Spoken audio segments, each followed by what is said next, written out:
On Sunday, Donald Trump went to the Charlie Kirk Memorial, and as we all know, in Trump's America today, Charlie Kirk is somebody that you cannot say a bad thing about, otherwise you could get fired from your job, you could get canceled by society as a whole, or the administration could simply ruin your life with a criminal investigation and drain you of all your resources. So you're not allowed to say anything bad about Charlie Kirk, because as they say, you can't speak ill of the dead, or if somebody did bad things, you can't say that because that's bad. Which is ironic because the night before Donald Trump went and memorialized Charlie, he was at a black tie gala where he attacked President Biden and specifically told people to not feel sorry for him because he's a bad guy. So basically, told people to do to Biden what will get you canceled for doing for Charlie Kirk. Here's what Trump said about Biden.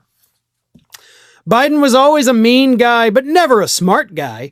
We go back 30 years, 40 years. He's a stupid guy. He was always a mean son of a bitch. How's it working? Not working too well for him now. When you start feeling sorry for him, remember, he was a bad guy. When you start feeling sorry for him, remember, he was a bad guy. And no, I'm not referring to Joseph R. Biden right there. I think we all need to actually be taking Donald Trump's advice right now. When you start feeling sorry for him, remember he was a bad guy. For the first time in my life, I believe I will take Donald Trump's advice. And I will not feel sorry for bad people. I will not stand by the statements I made in the immediate aftermath. I stand by political violence should never happen, sure. But let's not play that game anymore. And of course, Donald Trump is referring to the fact that Biden has cancer. That's what he's saying without having to say it. We don't have to feel bad for them. I mean, think about it. What has been the argument most people have made about Charlie Kirk, right? Well, he was a father and a husband. If the nicest thing you can say about a guy's legacy is that he had relatives, doesn't that kind of tell you what kind of a person that was? It was a tragedy. He should not have been murdered. But Donald Trump says, when you start feeling sorry for him, remember he was a bad guy, right? So I don't know how to feel. I'm trying to take Trump's advice like all the MAGA wants me to do. They tell me all the time in emails and comments and sometimes the phone calls, listen to Trump more. Do what he says and you'll be great. Okay, I'll do what he says. And I won't feel bad for him because he was a bad guy. But I also have to take a moment to talk about the fact that Donald Trump is the whiniest little bitch on the planet. And I'm not going to stop saying that. I'm going to keep saying it until everybody starts repeating it after me. Here he is. He won the 2024 election.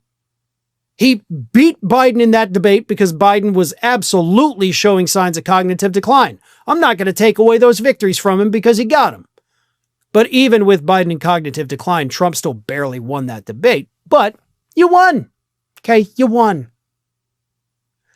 But you still feel the need. At a black tie gala, everybody in tuxedos and fancy dresses, sitting down eating a nice dinner, and you get up on the podium and you say, Biden was a mean son of a bitch. And people are eating and they're like, what is this? Why are we talking about Biden? Why is anybody talking about Biden? Because Trump is obsessed. Biden beat him in 2020, and that is a fact that is going to eat away at him for every remaining second of his miserable existence. And make no mistake, folks, Trump is miserable. He may have all the money, he may have all the power, he may have everything he's ever wanted, and yet he's still miserable. So, if there is a silver lining to anything here, let it be that even with everything he could have ever wanted, Trump is a deeply unhappy and disturbed miserable, pathetic, whiny little bitch of a person. Thanks for watching, everyone. You know, we're inching closer and closer to 1 million subscribers, and we're aiming to hit that goal before the year closes. So if you aren't subscribed to the channel, please do so, and don't forget to like, comment, and share.